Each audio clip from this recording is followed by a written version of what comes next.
Assalamualaikum warahmatullahi wabarakatuh. Waalaikumsalam warahmatullahi wabarakatuh. Bismillahirrahmanirrahim. Alhamdulillahi rabbil alamin. Wal aqibatu lil muttaqin. Wala udwana illa 'alal zalimin. والصلاة والسلام على أشرف الأنبياء والمرسلين إمام المتقين سيد الغر المحجلين وعلى آله وأصحابه المجاهدين الطاهرين أما بعد. Saudara-saudara kaum muslimin rahimakumullah. Nabi Musa alaihi salam adalah salah seorang nabi yang termasuk di dalam kelompok ulul azmi, 5 di antara yang terbesar. Beliau mendapat gelar kalimullah, artinya rasul yang pernah diajak dialog langsung oleh Allah subhanahu wa ta'ala. Seperti yang kita maklum bahwa di zaman Nabi Yusuf alaihi salam, beliau membawa serta seluruh keluarganya untuk tinggal di Mesir. Maka berkembang biaklah keturunan Bani Israel di tanah Mesir. Sampai di zaman pemerintahan Ramses II yang merasa khawatir dengan semakin banyaknya keturunan Bani Israel di Mesir akan menghancurkan kekuasaan daripada kerajaannya. Ramses II inilah yang kita kenal sebagai Fir'aun di zaman Nabi Musa alaihi salam. Maka terjadilah kemudian kebijaksanaan yang tidak bijaksana. Orang-orang tua dari Bani Israel dikerjakan secara paksa, membangun bangunan-bangunan mercusuar. Kemudian bayi-bayi dari Bani Israel dibunuh. Orang tuanya disuruh kerja paksa, bayi laki-lakinya dibunuh. Dengan target agar Bani Israel hapus dari permukaan bumi ini. Tetapi kehendak Allah pasti juga akan terjadi. Maka lahirlah Nabi Musa alaihi salam, yang kelahirannya disembunyikan oleh orang tuanya dari pengetahuan umum. Namun bagaimanapun disembunyikan, kekhawatiran itu datang juga di hati ibu Nabi Musa alaihi salam. Allah kemudian memberikan ilham kepada ibu daripada Nabi Musa. Masukkan anakmu ke dalam satu peti, hanyutkan di sungai Nil. Itu dilakukan oleh ibu Nabi Musa alaihi salam. Dimasukkannya bayi Musa ini ke dalam peti, ditutup rapat, dihanyutkan di sungai Nil. Kemudian ibu tadi memerintahkan saudara perempuannya untuk mengikuti kemana peti ini hanyut di bawah arus sungai Nil. Adapun peti ini kemudian hanyut dibawa oleh arus sungai Nil memasuki istana Fir'aun. Maka permaisuri atau istri daripada Fir'aun melihat peti hanyut itu, diperintahkan tentaranya untuk mengambil peti tadi. Manakala peti terbuka, berisi seorang bayi laki-laki yang sangat mungil, sangat gembiralah istri daripada Fir'aun. Diusulkannya kepada suaminya agar bayi laki-laki tadi diambil saja, dijadikan sebagai anak angkat, dipelihara dan dibesarkan dalam istana. Fir'aun menerima usul daripada istrinya. Maka sejak saat itu dijaga, dipelihara dan dibesarkanlah Nabi Musa alaihi salam di lingkungan istana Fir'aun laknatullah alaihi. Begitulah ia memasuki masa remajanya, tumbuh sebagai anak angkat daripada Fir'aun dengan segala fasilitas yang serba cukup di dalam istana Fir'aun. Sampai pada masanya di mana ia kemudian menyadari bahwa ia sebenarnya bukan dari keturunan orang-orang Mesir, tapi berasal dari keturunan Bani Israel.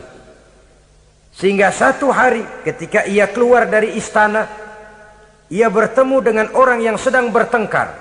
Satu dari keturunan Bani Israel, satu lagi dari orang Mesir. Musa membantu orang Israel ini melerai perkelahian, tapi kemudian Nabi Musa memukul orang Mesir tadi, dan memang hebat, sekali pukul mati. Saudara-saudara, tidak sengaja Nabi Musa itu hanya memukul, memberikan peringatan, tapi mati. Ini disembunyikan oleh Nabi Musa, tapi bagaimanapun disembunyikannya, akhirnya toh tahu. Apalagi Fir'aun sejak awal memang sudah mendapat firasat. Jangan-jangan inilah yang banyak diramalkan oleh dukun-dukunku, ahli nujum di istanaku, bahwa akan lahir seorang anak laki-laki dari keturunan Bani Israel yang akan menghancurkan kekuasaanku, memusnahkan kerajaanku. Jangan-jangan ini orangnya. Sejak hari pertama menemukan bayi Musa, Fir'aun sudah punya firasat ke arah itu. Tapi karena kalah oleh desakan istrinya, maka diterimalah Musa untuk dibesarkan di dalam lingkungan istana. Sehingga akhirnya oleh karena perasaan bersalah ini, Nabi Musa melarikan diri. Melarikan diri dari istana Fir'aun setelah nyata-nyata bahwa dia memang keturunan Bani Israel. Melarikan dirilah Nabi Musa alaihi salam keluar dari Mesir menuju negeri Madian. Di dalam pengembaraannya, saudara-saudara, di satu lembah, Nabi Musa ketika itu belum menjadi nabi. Pemuda Musa ketika itu sedang beristirahat. Dari kejauhan dilihatnya orang sedang berdesak-desakan. Rupanya adalah pengembala-pengembala kambing yang akan mengambil air dari dalam sumur. Mereka berdesak-desakan, berebut karena sumur cuma satu, yang ngambil air kelewat banyak. Di antara desakan-desakan orang itu, Nabi Musa melihat dua orang wanita kakak beradik minggir saja, tidak ikut berdesak-desakan. Nabi Musa menghampiri dua wanita tadi. Kamu sedang apa di sini? Kami sebenarnya ingin mengambil air. Kenapa tidak ikut berdesak-desakan? Itulah soalnya. Mereka laki-laki semua, gagah perkasa pula. Kalau kami ikut berdesak-desakan, bagaimana jadinya kami? Biarlah kami mengalah menunggu sampai mereka selesai semuanya, baru kami akan mengambil air. Mengertilah Nabi Musa bahwa wanita kakak beradik ini demikian halus akhlaknya. Gak mau berdesak-desakan sama orang laki. Budi pekertinya sedemikian luhur. Tungguin aja dah, ntar juga beres. Kalau semua udah kan pada minggir, kita nggak pakai berdesak-desakan. Saudara hadirin, menyadari kodrat kewanitaannya, sehingga berdesak-desakan itu saja sudah dianggap bisa mengurangi citranya sebagai wanita. Biar dia ngalah aja, tungguin ntar juga rapi. Bukan malah ikut ngerangsek. Enak nih berdesakan sama orang laki nih, lumayan nih.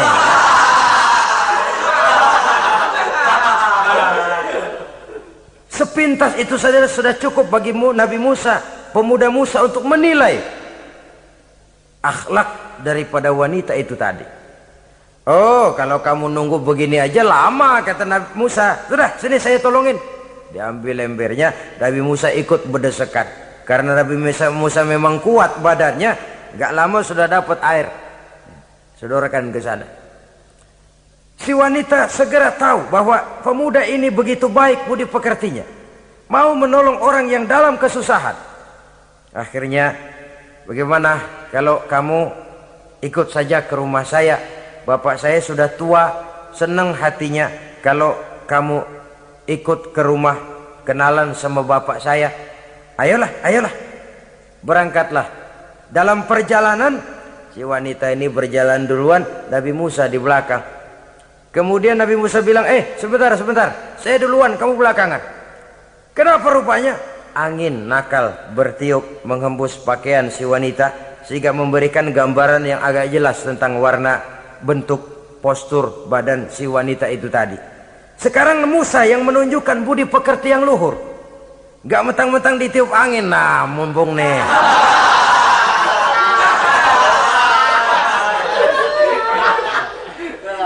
Rezeki nih, kapan lagi nyari yang begini ya?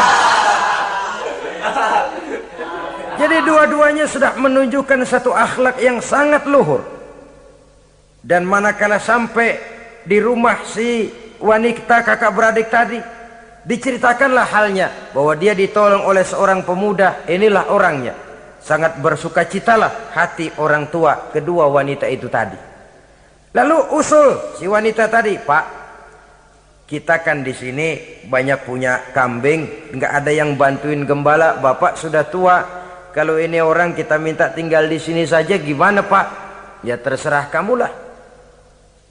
Akhirnya Nabi Musa tinggal di sana. Menurut satu riwayat 8 tahun ikut mengembalakan kambing.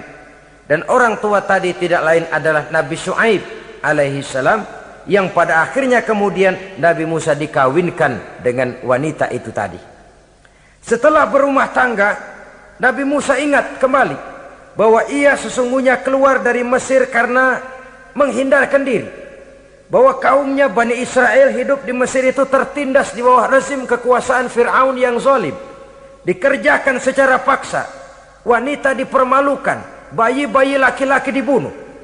Tergerak hatinya. Dia sudah enak, punya mertua bijaksana, punya istri cantik, hidup tenang sebagai pengembala kambing.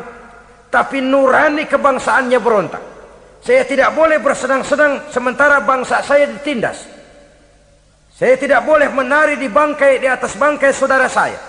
Saya tidak boleh tersenyum di atas penderitaan saudara-saudara saya. Saudara-saudara saya Bani Israel merintih di bawah penindasan Fir'aun. Saya harus membebaskan mereka. Diceritakanlah hal ini kepada mertuanya. Wah, ya kalau pakai bahasa mertua, saya mau kembali ke Mesir. Untuk apa Musa?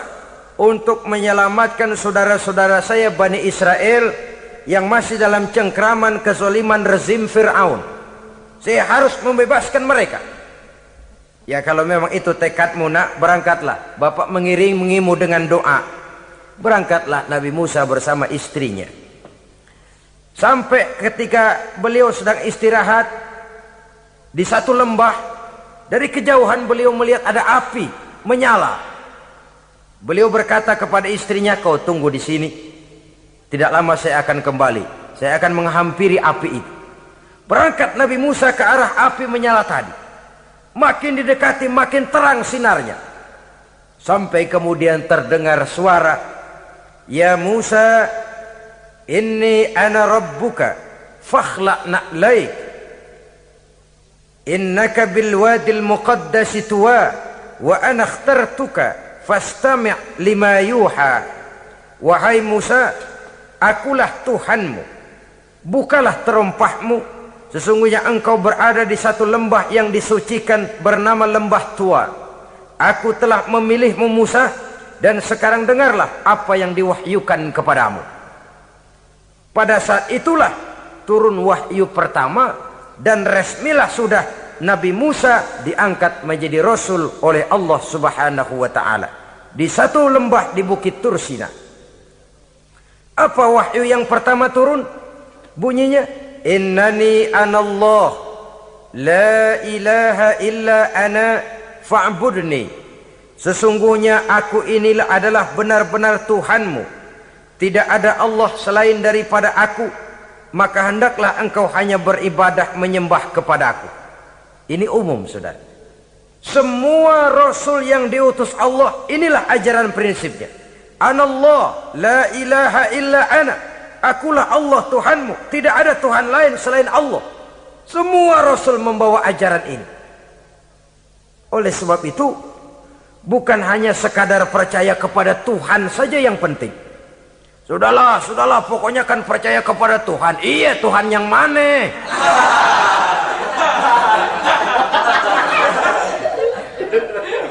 Sebab kalau sekadar percaya kepada Tuhan, rasanya semua agama percaya kepada Tuhan. Begitulah orang Hindu percaya kepada Tuhan, tapi Tuhan menurut mereka Trimurti, Wisnu, Siwa, Brahma. Orang Buddha percaya kepada Tuhan, tapi Tuhan dalam pandangan mereka ada Tuhan kecil Hinayana, ada Tuhan besar Mahayana. Orang Majusi juga percaya kepada Tuhan, tapi Tuhan dalam pandangan mereka ada Tuhan kebaikan namanya Ahriman, ada Tuhan kejahatan namanya Ahura Mazda. Orang Nasrani juga percaya kepada Tuhan, tapi Tuhan kata mereka dalam bentuk Trinitas. Tuhan Anak, Tuhan Bapa, Ruhul Kudus. Ini semua Tuhan dalam pandangan mereka. Jadi kalau sekadar percaya kepada Tuhan, percaya kepada Tuhan, percaya kepada Tuhan, Tuhan yang mana? Itu yang prinsip. Itu yang prinsip. Sebab salah kita dalam mempercayai Tuhan, kita akan terjebak ke dalam penyakit kalau tidak kufur, syirik, dan dua-dua itu bapak moyangnya dosa.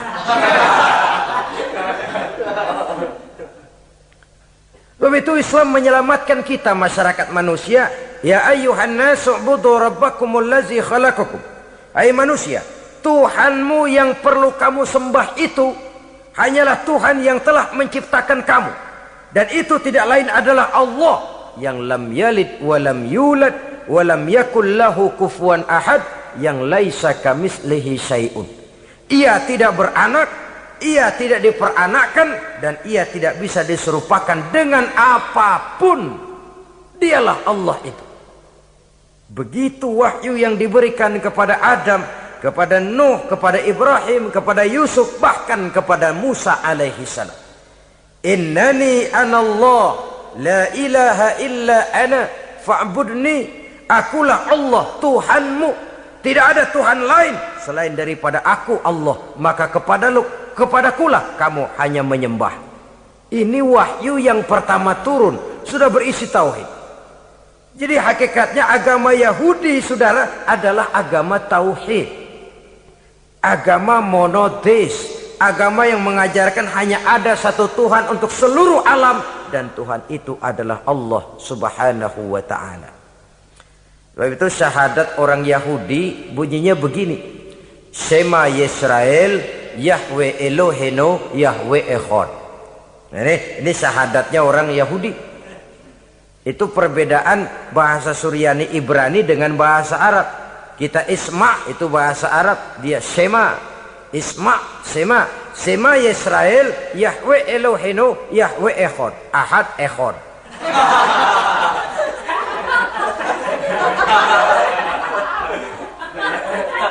Maksudnya jelas, Shema Yisrael Yahweh Elohenu Yahweh Echad. Dengarlah hai Israel, Tuhan kita ialah Tuhan yang Esa. Yahweh kata mereka, Tuhan kita ialah Tuhan yang Esa. Esa tunggal, tidak beranak, tidak diperanakkan.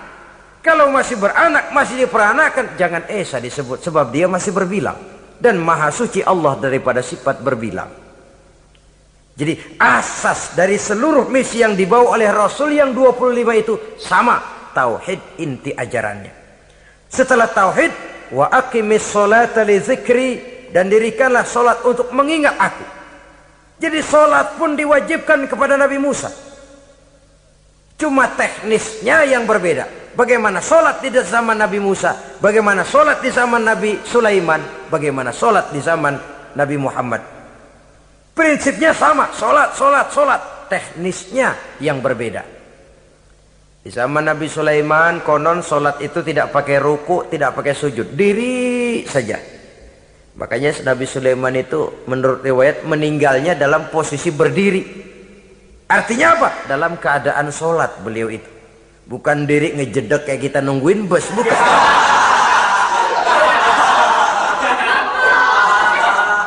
Berdiri dalam kondisi solat.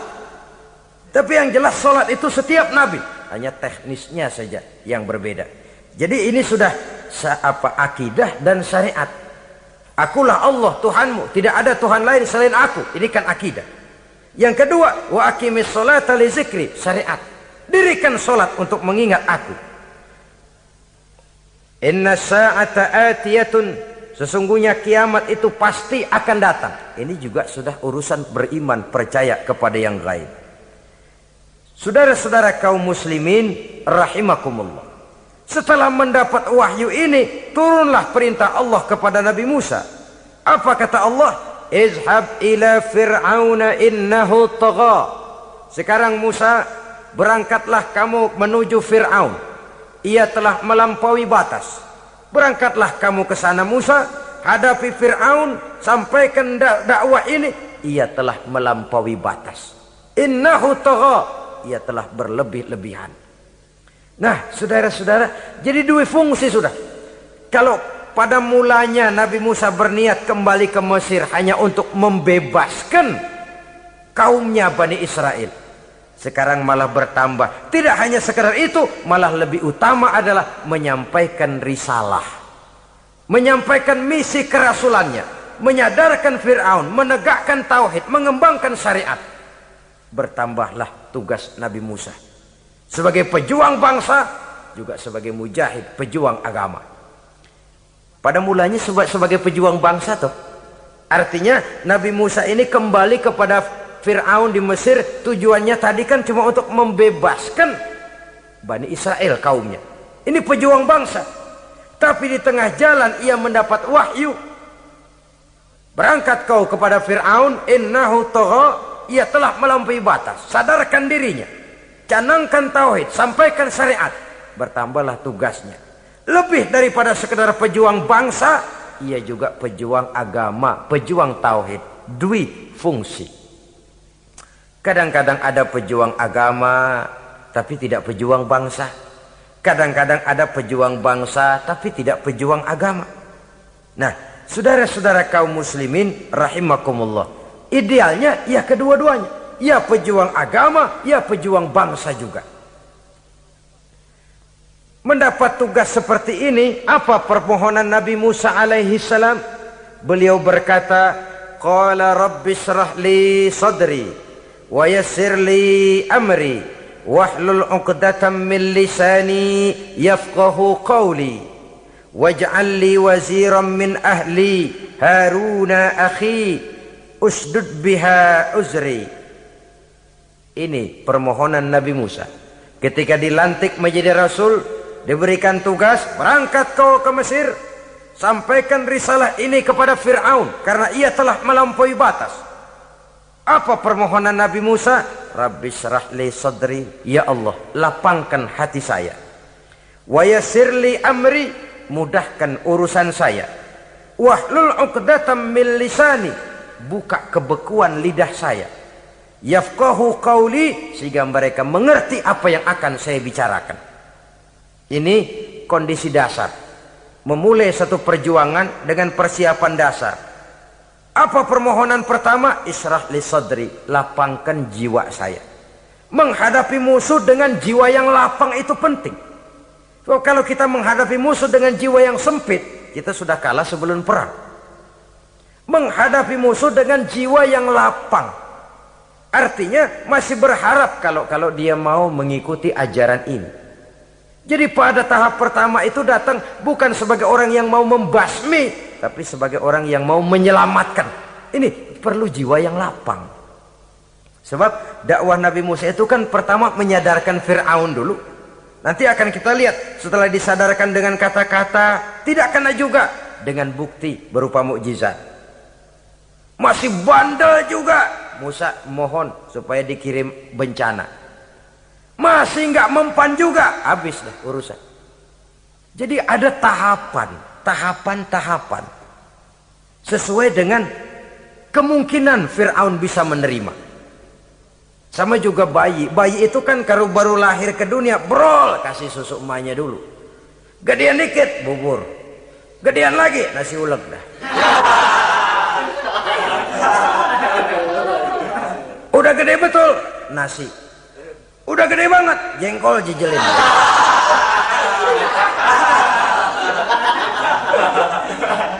Jadi ada semacam tahapan. Kalau begitu lahir dikasih jengkol kan habis. Peringatan dulu. Setelah peringatan, bukti berupa mukjizat. Dihadapkan dengan sihir, menang mukjizat. Masih tidak mempan juga, teguran, dikirimkan azab, dikirimkan bencana. masih tidak mempan juga, sudah ditenggelamkan oleh Allah di Lautan Merah. Itu akan kita ceritakan kemudian nanti. Jadi apa yang diminta oleh Nabi Musa, ya Allah, lapangkan hati saya menghadapi Fir'aun ini, Fir'aun CS, Fir'aun, Haman dan lain-lain.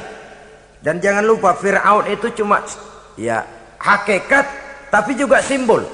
Hakikatnya memang ada yang namanya Fir'aun itu. Simbol karena Fir'aun selalu berkembang. Di setiap zaman, di setiap tempat Fir'aun selalu ada.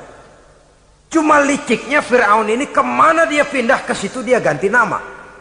Orang sering lupa, padahal isinya Fir'aun. Namanya bisa Hitler, namanya bisa Mussolini, namanya bisa Stalin, tapi isinya Fir'aun.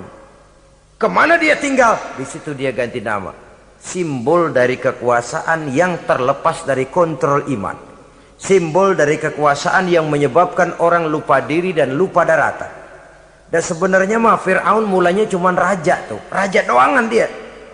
Cuman kelamaan jadi raja, kagak mau turun-turun. Akhirnya dia menganggap tidak ada yang lebih tinggi daripadanya. Apalagi ketika Nabi Musa datang mengajarkan ada Tuhan lain, yaitu ada Tuhan yang sebenarnya, yaitu Allah. Lah Fir'aun sampai kepada puncak kekurang ajarannya memproklamirkan diri sebagai Tuhan. Ana rabbukumul a'la. Bukan karena kebodohannya sebenarnya, tapi karena gengsi kekuasaannya. Nah ini, gengsi kekuasaan ini sering menyebabkan orang overacting. Fir'aun bukan bodoh, bukan. Fir'aun bukan tidak tahu kalau Musa itu benar, tahu. Fir'aun bukan tidak ngerti kalau itu mukjizat, sihir kalah, tahu. Tapi gengsi kekuasaan. Gua kan raja, masa di depan rakyat tunduk sama Musa? Gengsi dong.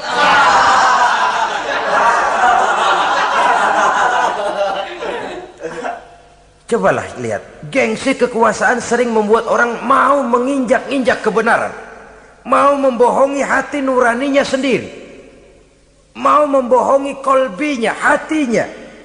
Padahal itu sudah, orang kalau sudah hatinya sendiri dibohongin, apalagi orang lain, sudah manusia paling kejam itu.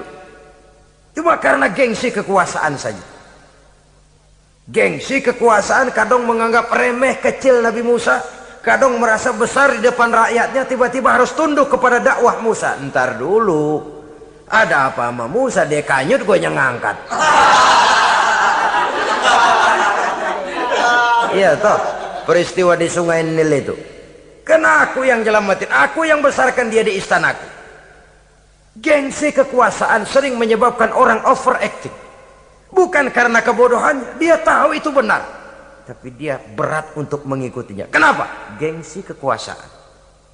Inilah watak Fir'aun.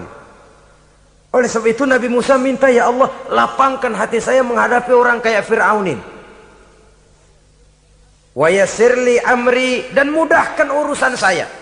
Ini orang berjuang itu, saudara, setelah segala taktik dan strategi dibicarakan, segala persiapan fisik disiapkan, jangan lupa wa yassirli amri, ya Allah, mudahkan urusan saya. Sebab sepanjang yang bisa kita lakukan hanyalah berusaha dan berusaha. Kepastian, ketentuan, hak prerogatif daripada Allah Azza wa Jalla. Kalau Allah memberikan kemudahan, satu dunia orang mau menghadang, no problem. Kalau Allah sudah memberikan kemudahan, satu dunia orang mau mendatangkan kesulitan, gak ada gunanya. Wa yassirli amri, mudahkan kiranya urusan saya ini, ya Allah. Karena sudah terbayang oleh Musa. Pertama, faktor psikologis. Bagaimanapun Fir'aun itu kan bapak angkat sendiri. Ya orang kalau nasihatin orang lain barangkali nggak terlalu jadi beban moral. Tapi kalau sudah menasehati orang yang pernah mengasuh dan membesarkan dia, itu kan beban moral. Sulit posisi ini. Apalagi kekuasaan mutlak berada di tangannya, tentaranya gagah perkasa. Wa yassirli amri, mudahkanlah urusan saya, ya Allah. Lapangkan hati, mudahkan urusan. Saudara-saudara kaum muslimin rahimakumullah. Permohonan yang ketiga dari Nabi Musa setelah minta dilapangkan hati dan dimudahkan urusan, wahlul 'uqdatam min lisani, bukalah kebekuan lidahku. Satu riwayat menjelaskan bahwa Nabi Musa memang agak gagap kalau bicara. Riwayat lain menjelaskan bahwa beliau agak sedikit cadel. Tapi yang jelas, minta agar dibukakan kebekuan lidah. Ini mengandung satu pelajaran, bahwa cara menyampaikan sesuatu akan sangat menentukan sesuatu itu sendiri. Sesuatu yang baik, kalau salah cara kita mengucapkannya, salah cara kita menyampaikannya, jadi tidak baik kesan orang. Ini soal ucapan. Soal hati itu Allah saja yang tahu. Tapi kan orang sebelum tahu hati ini, omongan yang didengar, tingkah laku yang dilihat. Maka ini yang diminta oleh Nabi Musa alaihissalam. Misi risalah ini berat. Menyampaikan pesan ilahi ini tidak ringan. Kalau salah saja ngomong, akan timbul kesalah pengertian. Oleh sebab itu, wahlul 'uqdatam min lisani, bukalah kebekuan lidah saya ini, supaya lancar bicara untuk menyampaikan yang hak, menghancurkan yang batil. Cara kita menyuguhkan sesuatu sangat menentukan sesuatu itu sendiri. Saudara datang ke rumah saya, yang saya suguhkan cuma segelas teh pahit dan singkong goreng, tapi kalau dengan kata-kata yang menyentuh, enak didengar telinga, nggak berasa tuh singkong goreng. Sebaliknya yang disuguhkan makanan mahal, mewah, lezat, caranya kasar, omongannya nggak enak didengar. Makan dah sikat abisin deh, gue tau lu lapar, abisin deh.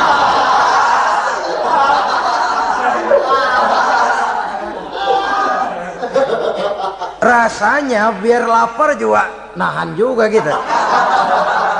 Apa itu? Bukan makanannya yang tidak enak, bukan kita nggak doyan, bukan caranya itu loh, caranya. Nah, Islam ini agama yang baik. Kalau disampaikan dengan kata yang tidak baik, akan timbul, oh Islam kok gitu ya. Nah ini yang tidak diinginkan oleh Nabi Musa. Wahlul 'uqdatam min lisani. Kita begitulah dalam kehidupan ini, kadang mendengar satu ceramah bisa berurai air mata, bisa histeris, bisa gembira. Kenapa? Kepandaian orang menyampaikannya. Bicara dia 2-3 jam, rasanya baru 5 menit, baru sebentar kok, tahu-tahu sudah selesai. Ada yang udah setengah jam, baru seperempat jam ngomong, udah rasanya udah kayak 3 jam.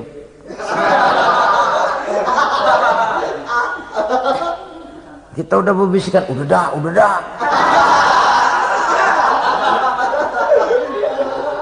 Wahlul 'uqdatam min lisani. Targetnya apa? Yafqahu qauli, agar mereka memahami. Tentu lawannya agar mereka tidak salah mengerti, agar mereka tidak salah paham. Sebab kalau misi ini diterima dengan salah paham, dakwah tidak nyambung. Maka ini doa banyak dibaca, diamalkan oleh orang-orang mimbar yang sering pidato. Lapang hati melihat kerumunan orang banyak, tapi nggak dak-dikduk, nggak kena demam mimbar. Udara dingin tapi keringat, baju basah. Saudara hadirin yang saya hormati, lalu permohonan yang selanjutnya daripada Nabi Musa alaihi salam, waj'al li waziran min ahli, dan jadikanlah bagiku seorang pembantu dari keluargaku. Siapa? Haruna akhi, dia tidak lain adalah saudaraku Harun. Usdud biha uzri, akan saya limpahkan kepadanya segala beban-beban yang saya derita. Artinya orang berjuang perlu teman, nggak bisa sendirian. Nggak, bagaimanapun hebatnya kita tetap memerlukan bantuan daripada orang lain. Sendiri memang lebih baik daripada berteman orang jahat. Tapi berdua lebih baik daripada sendiri. Bertiga lebih baik daripada berdua. Makin banyak makin baik. Untuk satu persoalan yang besar memerlukan kebersamaan. Begitulah Nabi Musa memberikan contoh. Saya tidak bisa berjuang sendiri. Saya minta dibantu oleh saudara saya Harun. Jadikan dia pembantu saya. Tempat saya membagi suka dan duka dalam perjuangan ini. Tempat saya bercerita, tempat saya mengeluh, tempat saya melarikan persoalan. Sebab beban hati itu akan berkurang kalau kita ada tempat kita bercerita. Nah, saudara-saudara, berangkatlah Nabi Musa ke Mesir. Kemudian mulai menyampaikan dakwahnya kepada Fir'aun laknatullah alaih. Fir'aun mendengar Musa datang kembali. Kemudian terjadilah forum dakwah itu. Apa kata Fir'aun? Musa, kamu kemana saja? Saya pergi ke Madian. Apa yang kamu lakukan? Begini, begini, begitu. Kamu melarikan diri? Pada mulanya iya. Dan sekarang apa maksud kamu datang kembali ke Mesir? Semula saya ingin membebaskan kaum saya Bani Israel. Lalu saya kemudian menerima wahyu dari Allah. Ditugaskan, diperintahkan langsung oleh Allah Sang Maha Komandan untuk datang menemui Tuhan, menyadarkan Tuhan dari kesesatan selama ini. Siapa Allah itu Musa? Allah adalah Tuhan saya dan Tuhan-Tuhan juga dan Tuhan seluruh alam ini. Baru nih Musa, saya baru dengar nih ada yang begini nih. Tuhanlah pakai nggak kelihatan, Tuhanlah cuma satu, yang Tuhannya banyak aja masih kelaparan.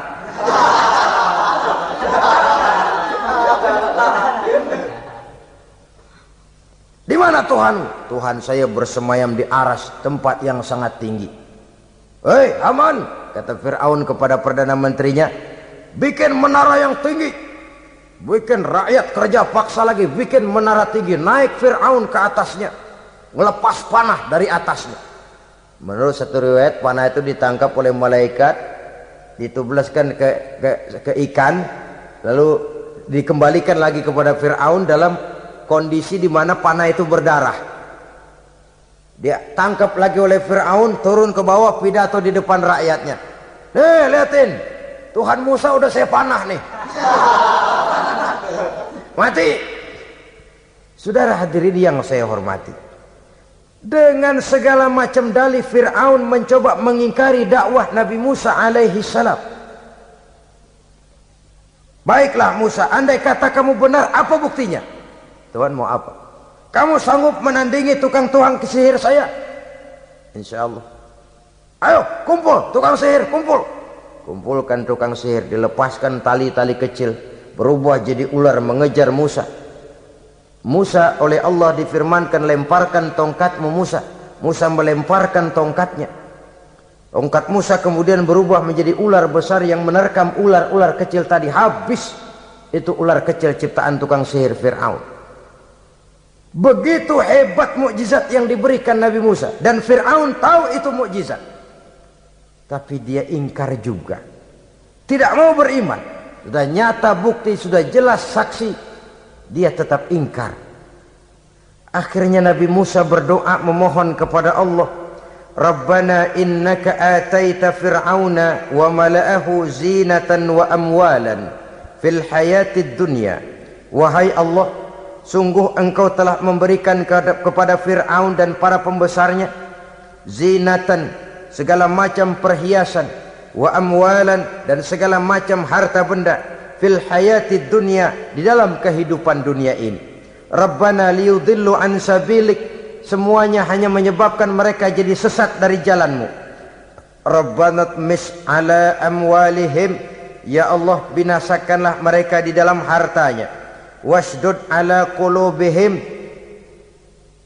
tutuplah pintu hatinya. Fala yu'minu hatta yarawul azabal alim, mereka tidak akan beriman sampai mereka melihat azab yang sangat pedih. Sudah dibuktikan dakwah baik-baik tidak mempan, bukti berupa mukjizat tidak kena, sampai dikirimkan teguran berupa berbagai macam bencana masih tidak juga beriman. Akhirnya Nabi Musa memutuskan, kalau begitu menyelamatkan kaum dululah. Kaumnya Bani Israel dibebaskan dari perbudakan, dibawa oleh Musa keluar dari Fir'aun, dari Mesir, dikejar oleh Fir'aun. Dalam pengejaran ini sampailah Nabi Musa di tepian Laut Merah. Buntu, depan laut, belakang tentara Fir'aun. Maju kecebur, mundur kepergok musuh, nggak ada pilihan lain. Dalam kondisi seperti ini, Allah subhanahu wa ta'ala berfirman kepada Musa, lemparkan tongkatmu ke laut, hai Musa. Musa melemparkan tongkatnya ke laut, terjadilah mukjizat. Laut terbelah, jalan muncul ke permukaan laut. Lewat Musa di jalan itu.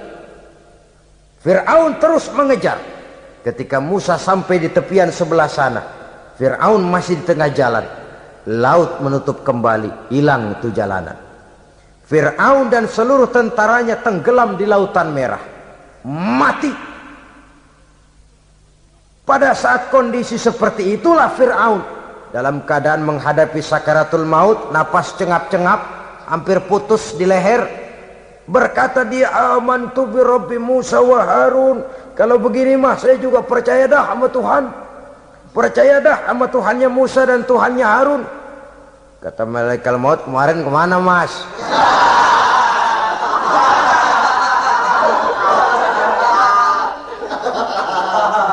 Sudah gini hari baru mau percaya, terlambat. Terlambat. Akhirnya Fir'aun mati. Mati, tapi badannya utuh. Allah berjanji, wa kadzalika nunajjika bi badanika litakuna liman khalfaka ayah. Kami selamatkan badanmu Fir'aun agar menjadi pelajaran bagi orang-orang sesudah kamu nanti. Fir'aun mati, tapi badannya selamat terdampar di tepi pantai. Oleh rakyat Mesir, wah ini raja kita nih. Raja kita, ketemu. Hidup, mati.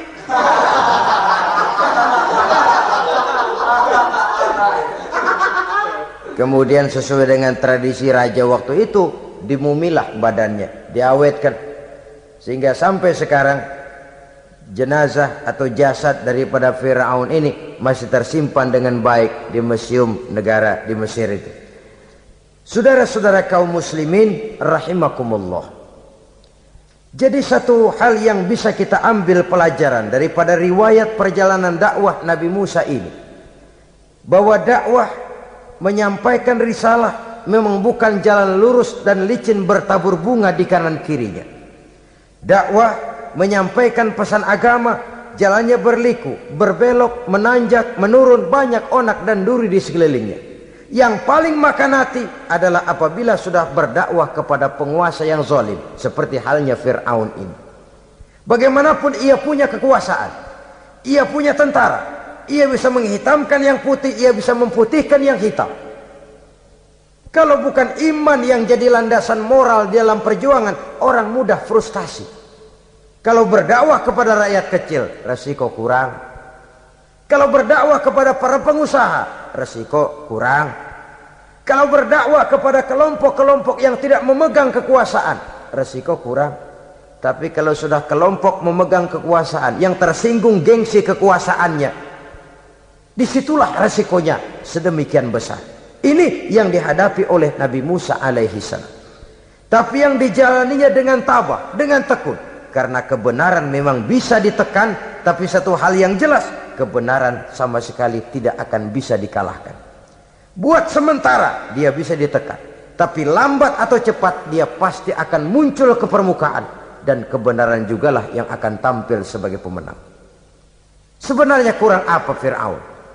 Kekuasaan mutlak berada di tangannya. Seluruh menteri-menterinya adalah pendukungnya belaka.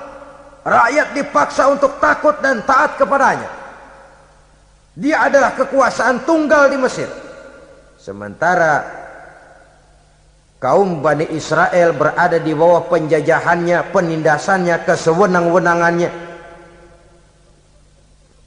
Dan bahkan ketika Nabi Musa sudah menyampaikan dakwahnya, Fir'aun malah sempat mengungkap jasa. Musa, kamu kok sekarang bisa begitu? Enggak ingat ya dulu kamu hanyut di sungai Nil, istri saya kan yang angkat, saya yang besarkan di istana saya. Kok sekarang kamu bisa ngelawan saya sih? Ini biasa. Apa jawab Nabi Musa? Kenikmatan yang kau berikan kepada saya belum seberapa ketimbang penghinaanmu kepada kaum saya Bani Israel.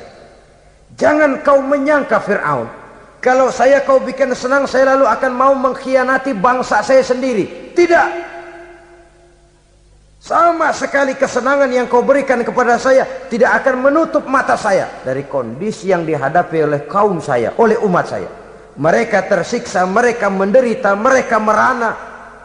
Haruskah saya lupakan mereka cuma karena saya sudah tinggal di istanamu, engkau yang membesarkan? Padahal kau pun membesarkan saya bukan karena kemauanmu, desakan daripada istrimu. Jangan ngitung-ngitung jasa Fir'aun. Andai katamu jasamu ada kepada saya, belum seberapa ketimbang penghinaanmu kepada bangsa saya Bani Israel. Di situ Nabi Musa menunjukkan sifat nasionalisme yang sangat tinggi, rasa nasionalisme yang sangat mendalam. Kadang-kadang kan orang ya seperti di zaman penjajahan Belanda, karena diangkat jadi tuan tanah, bangsanya sendiri diinjak-injak. Karena diangkat jadi centeng dikit dah, kumis mbaplang dah, bukan main dah. Bangsanya sendiri diinjak-injak. Fir'aun mengingatkan ini. Kalau cara kita, lo gede di sini, makan di sini, segala macam di sini dah. Masa lupa kacang sama kulitnya? Kasarnya mah lu bisa begini nih, Musa nih, gue yang ngerawatin lo. Saya yang menjagamu, mengangkatmu dari sungai Nil. Masa sekarang sudah gede begini kamu mau berhadapan dengan saya? Punya pikiran dong dikit kalau cara kita. Mikir dong, mikir. Dulu lagi kanyu di Nil, siapa yang angkat? Musa tidak membantah. Betul itu Fir'aun, betul. Tapi apalah artinya semua itu ketimbang penghinaan yang engkau berikan kepada bangsa saya? Saya tidak mungkin menari-nari di atas bangkai umat saya. Saya tidak mungkin bersenang-senang di atas penderitaan kaum saya. Dan saya tidak mungkin senyum ceria di atas derita daripada kaum saya. Dengan tidak melupakan jasamu, saya tidak akan merubah pendirian saya. Saya ingin membebaskan penjajahan. Saya ingin membebaskan kaum saya Bani Israel dari belenggu penindasan. Kalau engkau sudah tidak mau mendengar dakwah yang saya sampaikan, tidak mau bertuhan Allah, tidak mau menyembah kepadanya, tetap dengan keangkuhan dan kesombonganmu sekarang ini, okelah, berjalanlah dengan keyakinanmu. Tapi saya harus membebaskan kaum saya Bani Israel. Saudara-saudara kaum muslimin rahimakumullah, itulah jalan dakwah, jalan menyampaikan risalah agama, risalah Islam. Sekali lagi, bukan jalan lurus bertabur bunga. Tapi agama memberikan ajaran, balighu anni walau ayat. Sampaikan dari aku walaupun cuma sekedar satu ayat saja. Tugas ini memang mulia tapi berat. Tugas ini memang terhormat tapi penuh resiko. Ya kalau menyampaikan asal sekedar menyampaikan, sudahlah pokoknya nyampein, percaya syukur kagak, udah dah. Bukan cuma sekadar itu. Ada semacam tanggung jawab moral. Maka kondisi dasar yang dilakukan oleh Nabi Musa, permohonan yang tadi itu, ya Allah lapangkan hati saya. Jalan ini penuh onak dan duri, berliku menanjak menurun, banyak halangan, tentangan, rintangan dan fitnahan. Kemudian mudahkan urusan saya. Menentang kekuasaan Fir'aun bukan perkara ringan. Bukan urusan main-main. Menentang raja yang sedang berkuasa, kekuasaannya mutlak, otoriter pula, diktator murni Fir'aun itu. Mudahkan urusan saya menghadapi jalan ini ya Allah. Karena tidak mungkin menurut otak. Mana bisa kata kebiasaan, impossible kata rasio. Kalau Allah mau memudahkan, semua jalan akan terbuka dengan mudah. Tapi kalau Allah yang mempersulit, bagaimanapun matangnya perhitungan strategi, taktik, rencana, program, planning, kalau Allah mempersulit, jalan itu akan jadi buntu jadinya. Oleh sebab itu maka persiapan zahir harus diimbangi dengan persiapan batin. Untuk menegakkan sesuatu yang hak, menghancurkan sesuatu yang batil, sebagaimana yang dilakukan oleh Nabi Musa alaihi salam ini. Dan segala macam tantangan dihadapi oleh Nabi Musa. Kau menyampaikan risalah bahwa engkau Rasul? Ya. Kau punya bukti? Siap. Apa buktimu? Ini, tongkat dilempar jadi ular, tangannya dimasukkan ke saku baju, lalu dikeluarkan bersinar gemerlapan, lebih sinar dari lampu merkuri. Sampai Fir'aun silau dibuatnya berasa. Sudah Musa, sudah, masukkan tanganmu lagi, masukkan tanganmu lagi. Dia tahu, dia sadar itu bukan sihir, tapi lagi-lagi gengsi kekuasaannya. Sehingga pantas kalau Nabi pernah bersabda, afdalul jihad kalimatu haqqin inda imamin jair. Jihad yang paling besar adalah mengucapkan kebenaran di depan penguasa yang zalim. Menyampaikan kebenaran di hadapan penguasa yang zalim. Tapi kan berat, saudara. Sulit. Apalagi kalau belum apa-apa udah ngeri. Udah jangan dah.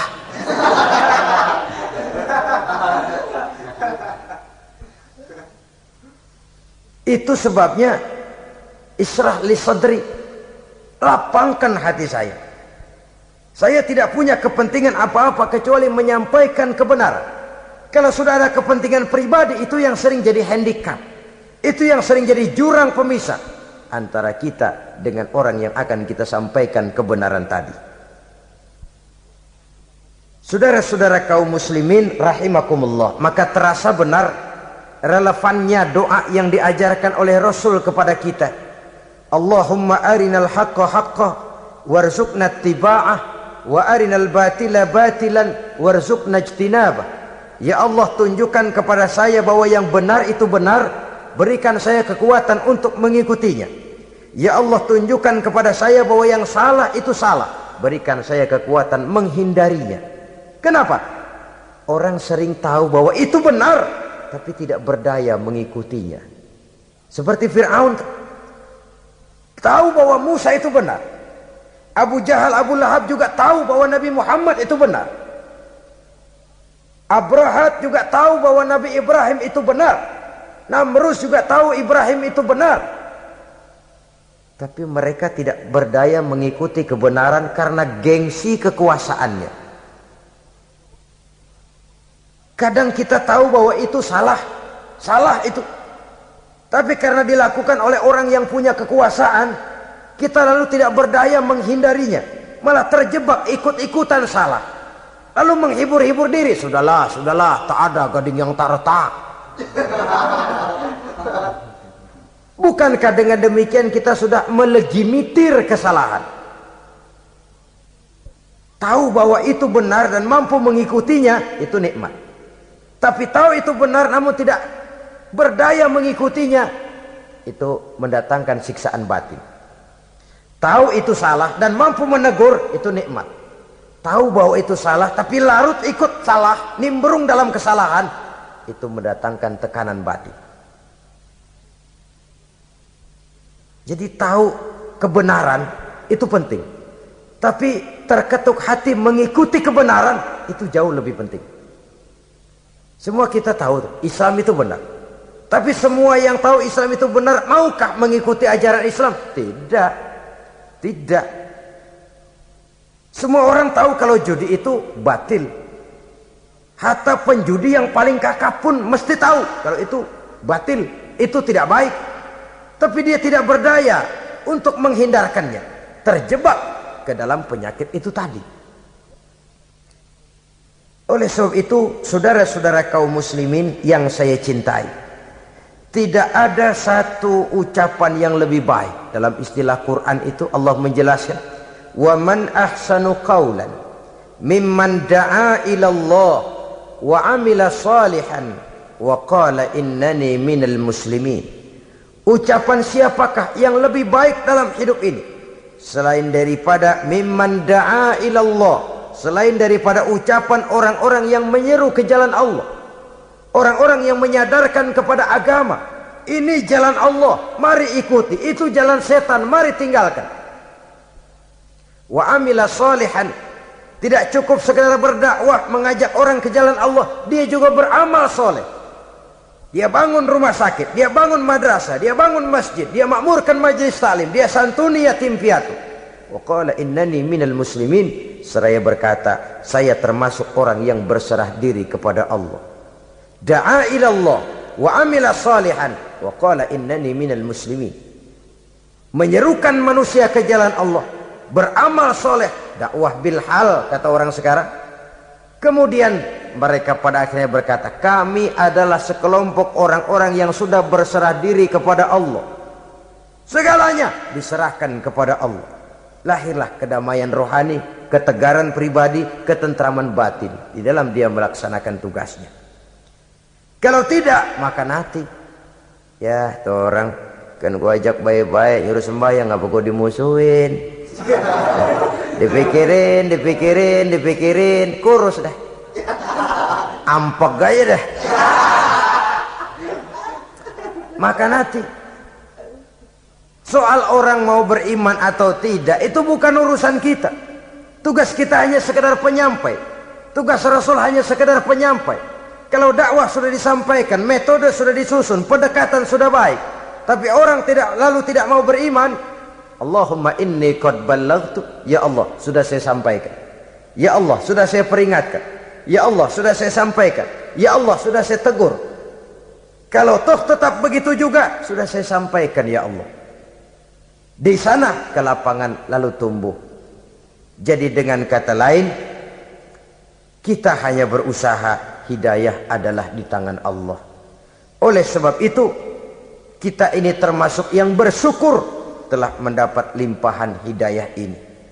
Kalau kita lihat Fir'aun CS termasuk Haman, Perdana Menterinya, dan seluruh bala tentaranya, kurang apa?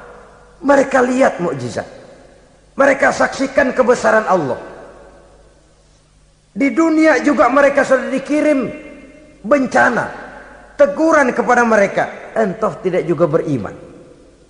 Dan strategi Nabi Musa mula-mula dialog, diajak ngomong, diajak bicara, diajak mikir, tukar pikiran. Allah itu begini-begini, oh tidak bisa, iya begini begitu.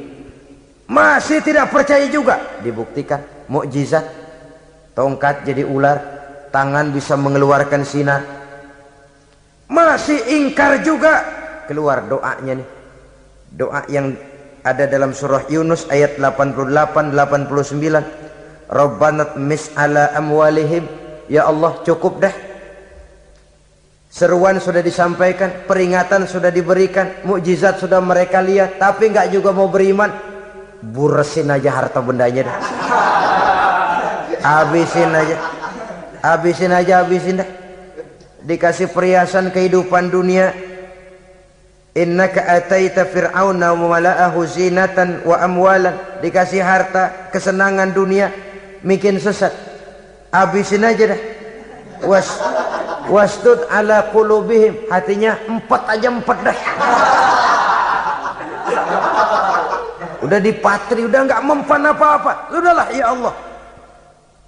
Wala yu'minu hatta yaraul azabal alim. Rasanya mereka memang nggak bakalan mau beriman kalau belum melihat azab yang sangat pedih.